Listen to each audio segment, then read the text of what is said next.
Ju nga tjeta uroj të jeni mirë, kemi lajme të mëdha, lajme të shpejta të cilat duhet të ndalemi sonte dhe duhet i kuptojmë me një herë. Fillimisht do të kuptojmë se përse nuk është më nevojshme të kesh moral në Shqipëri, përse Shqipëria është duke shkuar drejt fazës së fundit të goditjes dhe tentativës për të goditur përfundimisht dhe për të shpartalluar përfundimisht këtë vend dhe këtë popull. Çfarë do të thotë lëvizja e Dash Sulës, Pelivanit, i cili kaloi Ylberin dhe kaloi nga Partia Demokratike në krye inspektor i Edi Ramës. Çfarë synon Edi Rama me këtë lëvizje? Përse ai e bën këtë emërim të Dash Sulës? Çfarë duan t'i tregojnë shqiptarëve, dhe cili është kurthi tek i cili nuk duhen të bien shqiptarët në këto momente jashtëzakonisht rrezikshme dhe kritike që po kalon Shqipëria. Nga ana tjetër, një rrezik i madh ka lindur sigurisht edhe në lindjen e mesme, ku një thirrje e madhe e presidentit Donald Trump ka ardhur dhe e cila njofton sot të gjithë amerikanët që të largohen urgjentisht nga Irani. Çfarë është duke ndodhur në minutat e fundit në lindjen e mesme dhe në dosjen e cila rrezikon të përfshitë gjithë planetin në një kasaphan të madhe, ku gërshetohen interesa të mëdha, interesa të vogla, interesa rajonale, gërshetohen her pas here me dosjet e kasapit Epstein, kasapit të pedofilisë ndërkombëtare, këtij njeriu i cili zbuloi llumin e madh ndërkombëtar, llum të cilin ne e shohim edhe sot në Shqipëri. Si kalimi i Dash Sulës tek Epsteini i rilindjes Edi Rama, i cili i ble konkubinat e Partisë Demokratike kur të doje ai dhe si të doje ai. Çfarë tregojnë këta për shqiptarët? Cili është mesazhi që shkon për shqiptarët? Lufta për Belinda Ballukun, pozat nga Washingtoni të lojtarëve të Tiranës, dhe cili është mashtrimi i madh që bëhet në rang Shqipërie dhe në rang bote. Në rang bote e keni parë, keni 48 orë që po ndiqni të gjithë, të paktën 48 orët e fundit po ndiqni kasaphanën dhe çerdhet më të mëdha të pedofilisë botërore nga këta që quhen njerëzit më të moralshëm dhe njerëzit e mëdhej të planetit, emra të mëdhej të ndyrë, pedofil, imoral, antikombëtar, antifamilje, antinder, anticip, pra krijesa perverse në duart të cilave jemi. Por sot ne kemi një vendim për të marrë: a do të dorëzohemi ndaj perversitetit ndërkombëtar dhe a do të dorëzohemi ndaj perversitetit këtu brenda. Sot shfaqja e perversitetit të Dash Sulës bashkë me perversitetin e rilindjes, pra ky kalim i Ylberit nga Partia Demokratike tek rilindja, është shfaqje dhe një fest e këtij manifestim i këtij perversitetit të madh i cili po kalon vendi ynë. Ne duhet të kuptojmë se çfarë luhet, cilat janë mesazhet, dhe kushdo ngjitet në barkën e shpëtimit dhe e bën betejën për të shpëtuar nga këto monstra të pedofilisë politike këtu në Shqipëri dhe të kurvërisë politike këtu në Shqipëri, e cila nuk është asgjë më shumë se një skemë në miniaturë e kurvërisë, e pedofilisë dhe e prostitucionit ndërkombëtar, të cilin e shihni çdo ditë tek miliona dosjet e Epsteinit.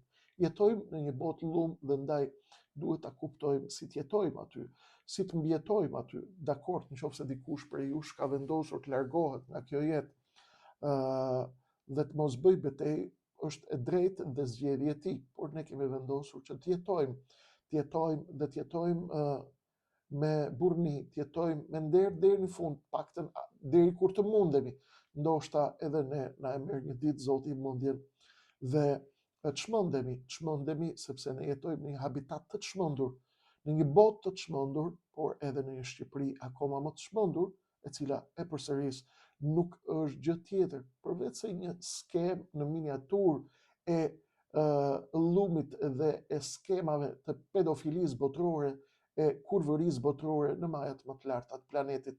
Në fakt, llumi i Tiranës, majtas djathtas, nuk janë gjë tjetër përveç se aktor të pisët të kësaj tabloje epsteiniane, e cila ka pushtuar sot dhe ka tronditur planetin. Diku qeshet, diku bëhet gallat, diku bëhet moral, por ne sot e kemi për detyrë të marrim masa, fillimisht të dekodojmë sistemin e kurvërisë ndërkombëtare dhe lokale shqiptare, dhe më pas secili bën sipas genit të vet, secili bën sipas kulturës së vet, secili bën sipas gjakut vet, secili do të shkojë në gen në fund të ditës.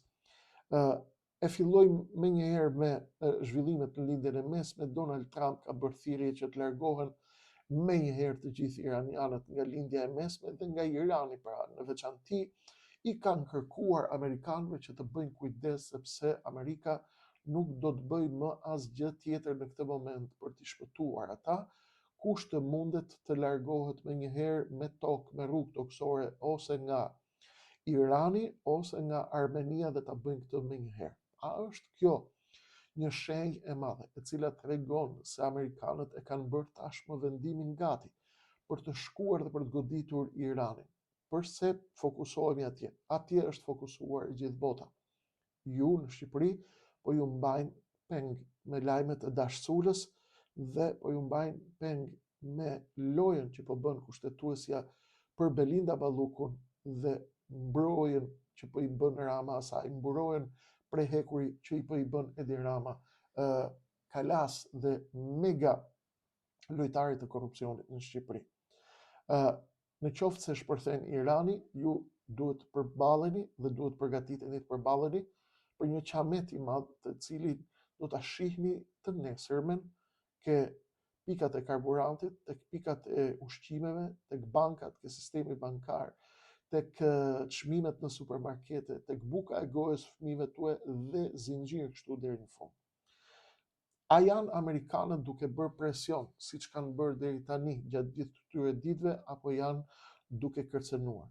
Vëm theksin se këto kërcënime iraniane janë duke ardhur pikërisht në këtë moment ku po zhvillohen dhe pothuajse kanë ngecur negociatat ndërmjet amerikanëve dhe iranianëve në Oman. Megjithatë, edhe pse amerikanët kanë thënë se negociatat tashmë kanë ngecur apo janë duke ngecur, i vetmi personazh i cili është duke thënë se negociatat po ecin mirë është ministri i jashtëm i Iranit, Abbas Araghchi. Ai ka thënë se jemi duke diskutuar me amerikanët dhe me atë mjeshtrinë e tyre të njohur iranianët, duke qartë që e përdorin mirë dhe me kujdes të lartë faktorin blerje e kohës për të fituar kohë, në mënyrë që të çojnë përpara dhe të bëjnë gati përgatitjet e tyre të tjera. Mediat botërore dhe veçanërisht ato perëndimore dhe izraelite janë duke folur qartësisht se ajo që po ndodh atje është një tunel pa fund. Britanikët dhe Guardian, Britanikja dhe Guardian përsërit sot atë citatin e Einsteinit, apo nuk e di kujt është, i cili thot është idiotësie e madhe të përdorësh të bësh të njëjtat veprime dhe të presësh rezultate të ndryshme. Çfarë nënkuptojnë britanikët me këtë? Nënkuptojnë se të njëjtat negociata që u zhvilluan sot apo që janë duke u zhvilluar sot në Oman ndërmjet amerikanëve dhe iranianëve janë zhvilluar në qershorin e 2025-s me të njëjtët lojtarë, me të njëjtët negociatorë, me të njëjtët lojtarë, me të njëjtën shah, me të njëjtën skem, me të njëjtën formulë, por nuk u mbrit asgjë kundi. Çfarë është duke ndodhur? Ka ardhur një moment në të cilin amerikanët janë duke menduar seriozisht zbritjen me trupa në Iran, por kjo ka kosto të lartë. E megjithatë, amerikanët mendojnë se nuk ka asnjë mundësi praktikisht që të goditen centralet bërthamore apo qendrat e prodhimit të armatimeve të raketave balistike që janë pjesë e negociatave, në qoftë se nuk zbresin ushtarët amerikan atje. Atëherë çfarë do të ndodhë? Si do të bëj? A do të shkoj Donald Trump, do të zbres ushtarët atje dhe do të rrezikoj, duke patur parasysh që të gjitha fushatat e Donald Trumpit kanë qenë një mbështetje një refuzim absolut i politikave të Obamës, të Clintonit, të Bushit, George Bush Jr. pra, dhe të gjitha fushatat e Donald Trumpit kanë qenë të bazuara mbi formulën jo dërgimit të ushtarëve amerikanë që të vriten jashtë, po ku kanë mbritur negociatat në këtë moment? A do të shkojmë drejt një shpërthimi të madh i cili do të rondizë gjithë planetin? Çfarë po luajnë kinezët dhe çfarë po luajnë rusët në këtë moment? Si po shkojnë situatat atje dhe çfarë duhet të presim në orët në vijim? Mbetet për tu parë. Megjithatë, të gjitha sinjalet na tregojnë tashmë se amerikanët kanë bërë një hap pas. Cili është hapi pas? Njoftime nga Shtetet e Bashkuara të Amerikës, nga shtypi i rëndësishëm amerikan dhe ai britanik, janë duke treguar se në këtë moment amerikanët në negociatat e tyre me iranianët ja duket qartë se kanë hequr dorë nga ajo që quhet politika maksimaliste në negociata. Çfarë do të thotë kjo, Krishti? Kjo do të thotë se amerikanët në këtë moment duket qartë që kanë hequr dorë nga dy kushtet e tyre kryesore.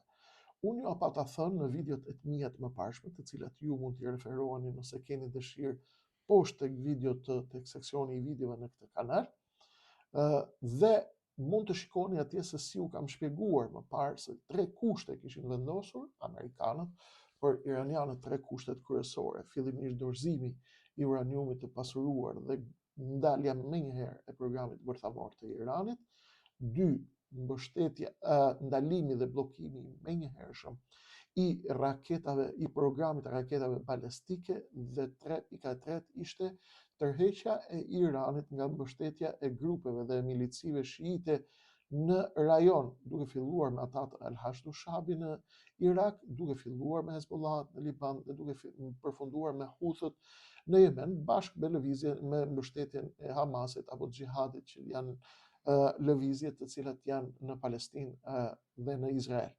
Çfarë thot ky moment? Në këtë moment britanikët njoftojnë se ka një tërheqje amerikane nga 2 pikat e tjera. Pra, amerikanët kanë shkuar me formulë maksimaliste për të marrë sa të munden, dhe ndërkohë tashmë janë përqendruar vetëm tek programi bërthamor, dhe negociatat e minutave dhe të orëve të fundit tregojnë se ata janë tërhequr nga 2 pikat e tjera, të paktën për momentin. Por sigurisht, ju e dini, kur Donald Trump i thot u morëm vesh, goditja të vjen nga ana tjetër dhe iranianët e kanë qartë këtë.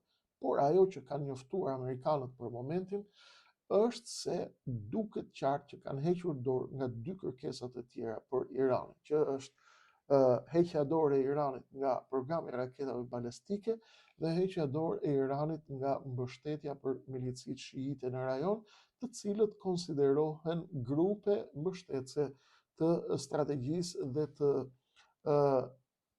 agjendave të Iranit në lindjen e mesme. Nga ana tjetër, të gjithë janë të bindur se diskutimet dhe negociatat ndërmjet Steve Witkoff, Jared Kushner, iranianëve tashmë në Oman që janë duke ndodhur, por edhe nga kanalet të tjera, herë të deklaruara, herë të padeklaruara, duket qartë se nuk do të japin ndonjë rezultat, që do të thotë se mund të ndodhë edhe shpërthimi i madh dhe goditja e madhe, por amerikanët, siç u kam thënë, bëjnë edhe ata llogaritë imta deri në fund, duke paraqitur situatën në Pentagon me raporte të imta se cilat do të jenë fitimet e tyre të mundshme dhe humbjet e tyre të mundshme, në qoftë se do të shkojnë drejt një goditje fatale ndaj Iranit, qoftë bërthamore taktike, apo qoftë edhe versioni më i fundit, i cili është zbritja me ushtar atje, që po studiohet në këtë moment nga Pentagoni, sepse e kanë të qartë që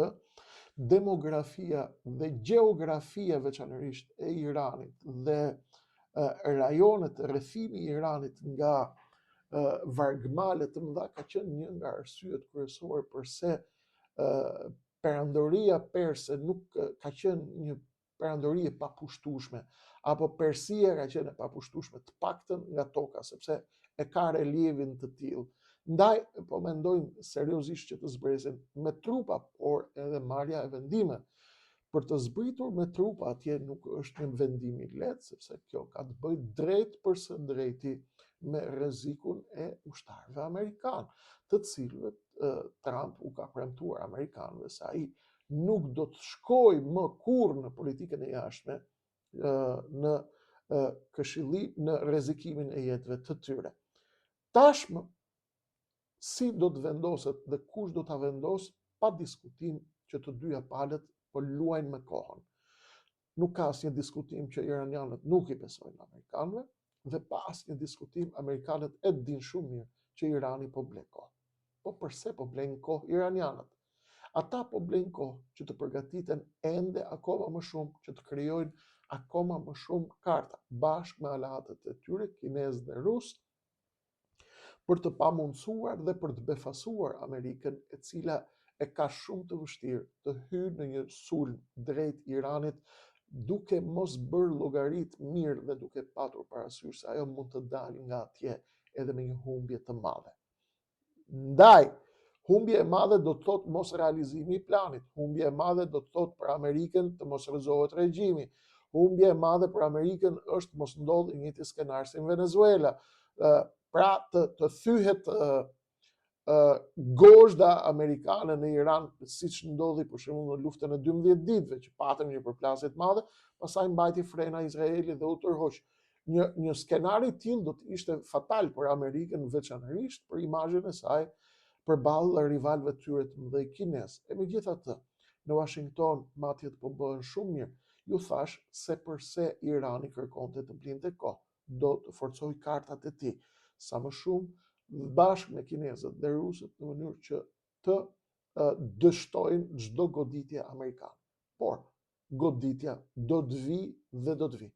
Nuk ka asnjë dyshim, sepse çdo tërheqje amerikane në këtë moment, fare pa bërë asnjë lloj goditje, kjo do të ishte fatale për imazhin e Amerikës dhe të Pentagonit, duke patur parasysh që ka çu gjithë ushtrinë atje dhe ka 2 javë që thotë jo do godasim tani, do godasim pastaj. Pra goditja do vi. Cila është koha që përpiqen të fitojnë amerikanët, duke bërë sikur po bëjnë negociata me iranianët, të cilët e dinë që amerikanët nuk u besojnë dhe amerikanët e dinë që iranianët janë duke fituar kohë sepse nuk i besojnë. E gjithë loja është e koordinimi amerikanëve me izraelitët, pasi Izraeli ka mbi 25 vjet, 30 vjet, që ka ngulur dhe ka mbjellë në Iran me qindra e qindra agent të tyre.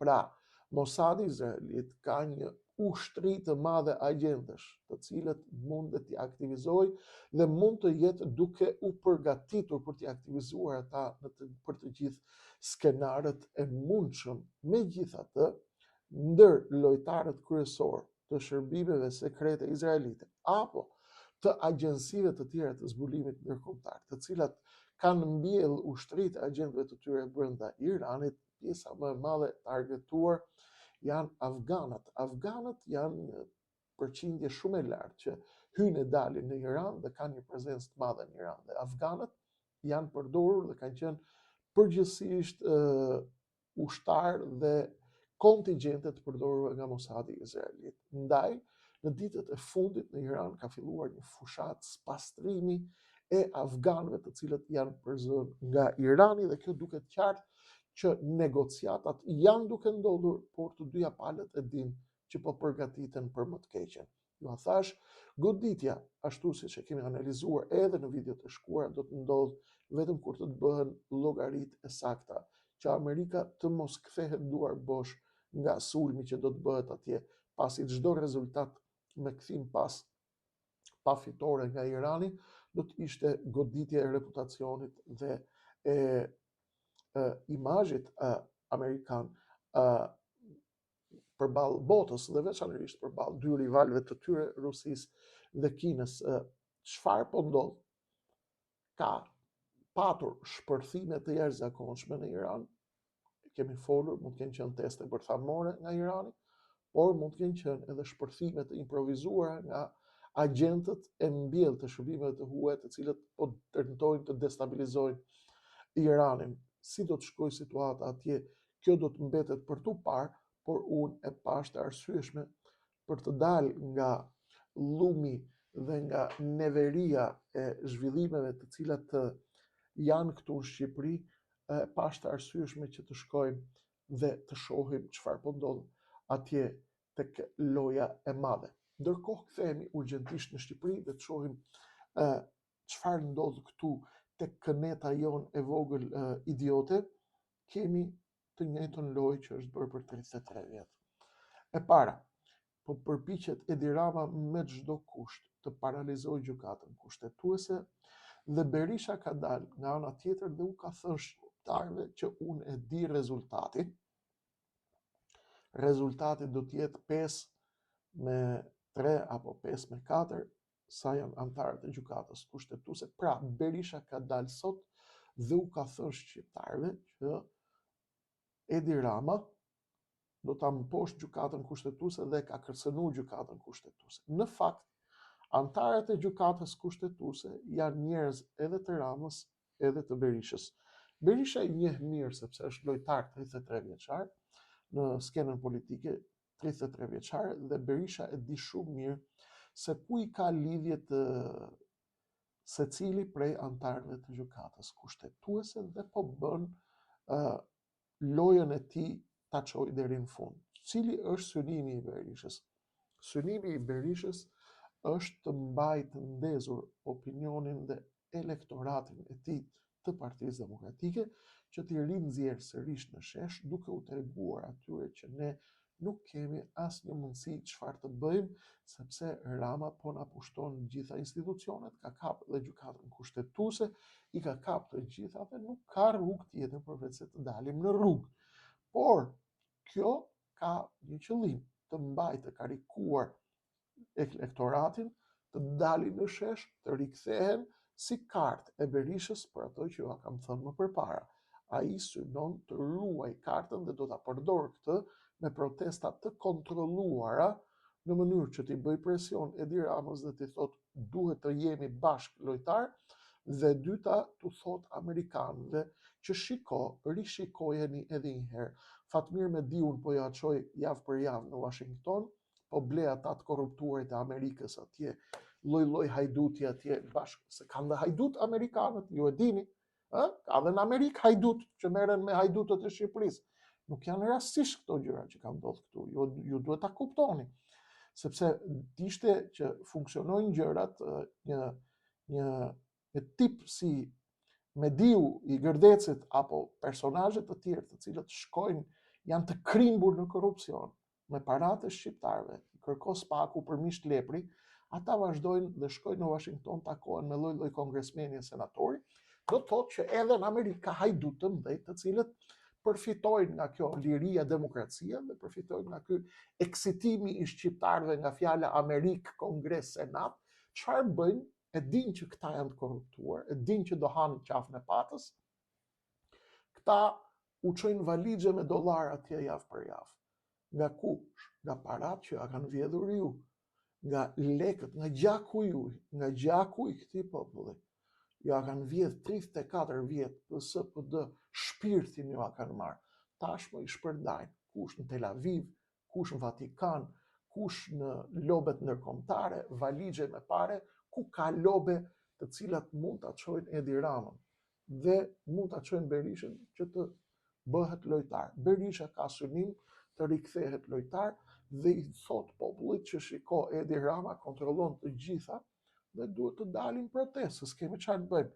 Po ku të çon protesta pa rrethim regjimi, nuk të çon kërkun. Po ç'a do Berisha? Berisha do t'i thot Washingtonit atë që ja kam thënë. Nuk ka më asnjë lojtar tjetër, mos u lodhni kot. Edhe lojtarët e ri që janë në Tiranë i kemi prodhuar ne. Lapaj është produkti im. Shabani ishte produkti i Edi Ramës. Këta partiçkat e vogla ju e dini, CIA e di, ambasada amerikane këtu e di, por po bëjnë dhe ata filmin e vet dhe teatrin e vet.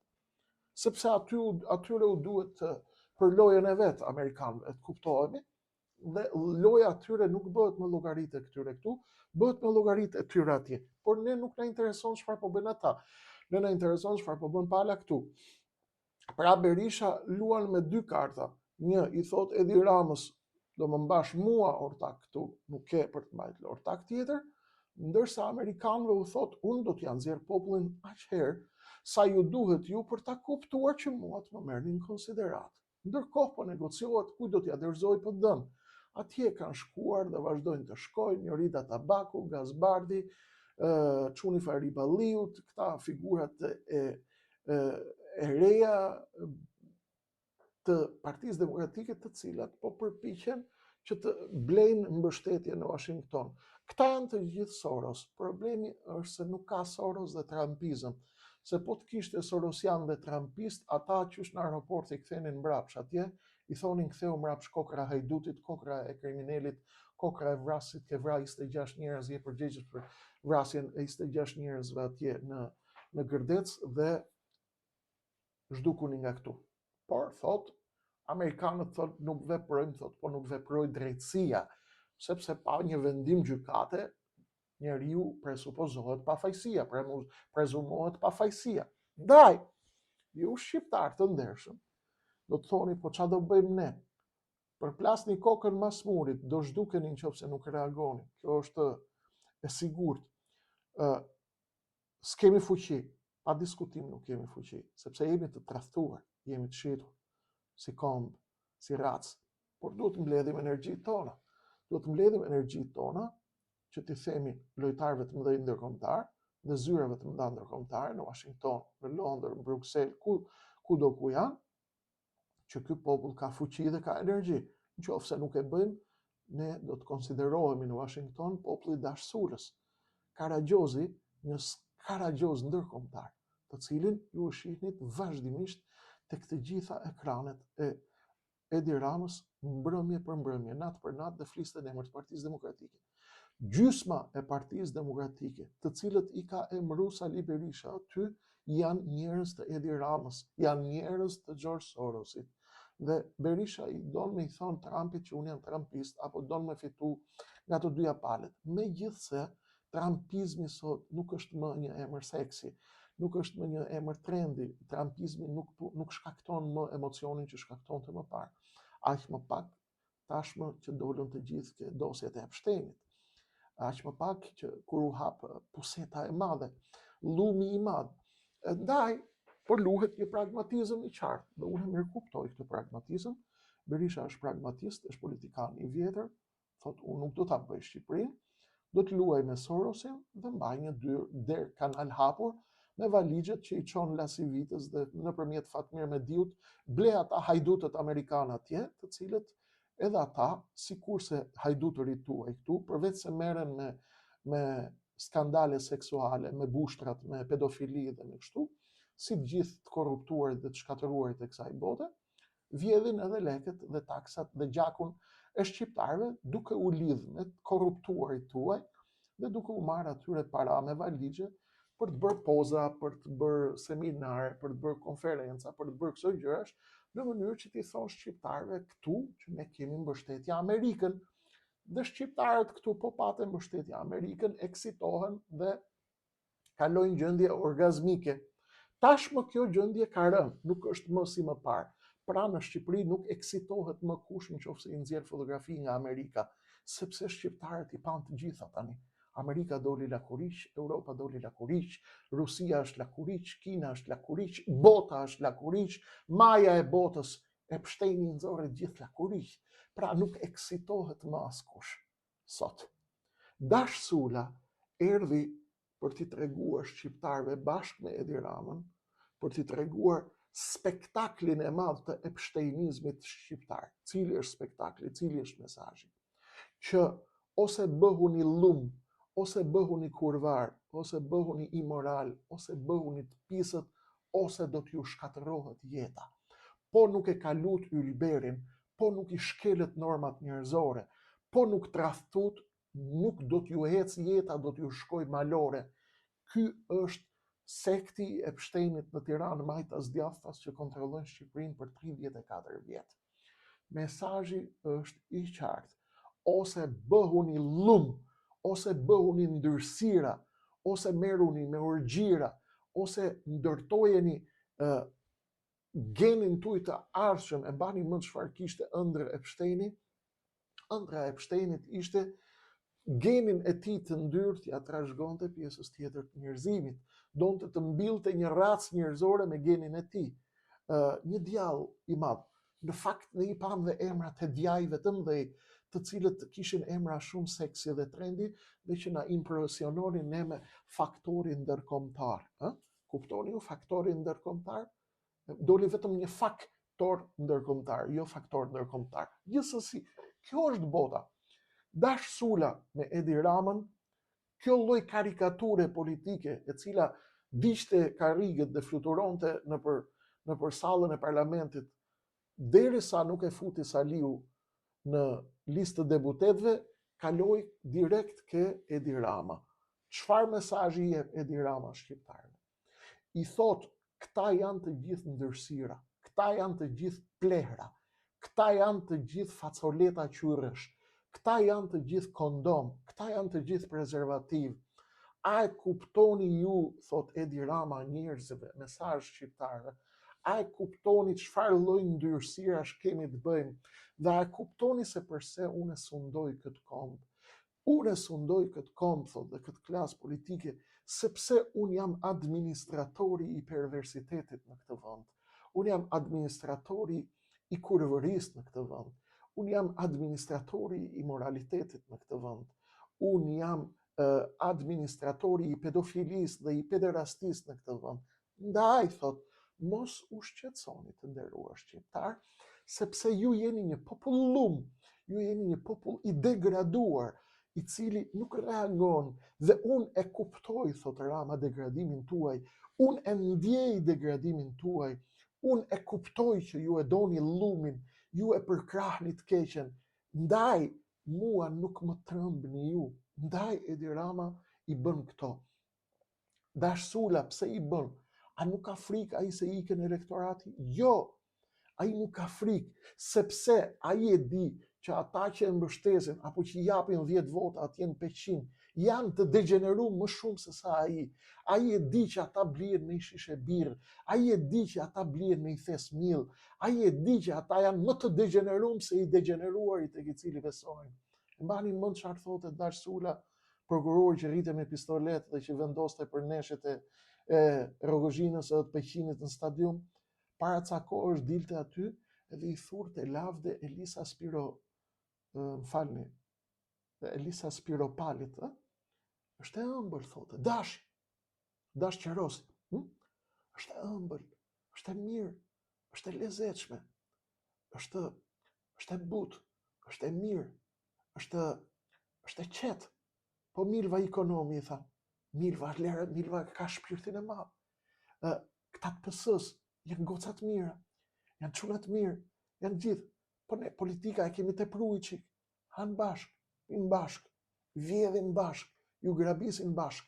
Dhe këta janë tempulli i mbështenizmit politik këtu në Shqipëri, të cilët vinë sot bashk me establishmentin, duke ju treguar skemën dhe rrugdaljen e vetme. Po s'u bët kurvar të degenerum i moral, po s'ka lut ylberin, dhe po nuk u bon flisira, po nuk ka lut si për vetes, keni për t'ju helmu jetën, i thonë shqiptarë. Kjo është mesazhi i tyre. Ne sot, ose bëhemi si ata, ose u thym turit atyre. Si me qendres, me denoncim, me shkatrim të narrativës së tyre deri në fund. Kaq është ajo që unë kisha për ju sot. Unë nuk pranoj të jem i degenerum si ata. Ju zgjidhni vetë çfarë do të bëni. Kur mua të më shihni që u degenerova si ata, këshilla e fundit. Kur ta shihni Kreshnik Osmanin që është degeneruar dhe është bërë më i degeneruar se ata, kjo nuk do të thotë që bota është përmbys. Thjesht kuptojeni që Kreshniku lujti i mëndsh, Kreshniku nuk e përballoi dot më. Por mos kujtoni se Kreshniku shkoi në një jetë më të bukur. Kreshniku shkoi në një jetë më të mirë. Kreshniku shkoi dhe shkatërroi vetveten. Dhe çdo kush, çdo krijesë e cila shkon dhe degeneron në këtë farfe dhe futet tek ishulli e Pshtenit dhe i enturazhit satanist botëror, vetëm sa ka shkatëruar veten. Shqipëria e shqiptarëve, vdekje tradhtarëve, kaq për sonte. Pjesën tjetër ju e dini si gjithmonë, vijon në numër në ardhshëm.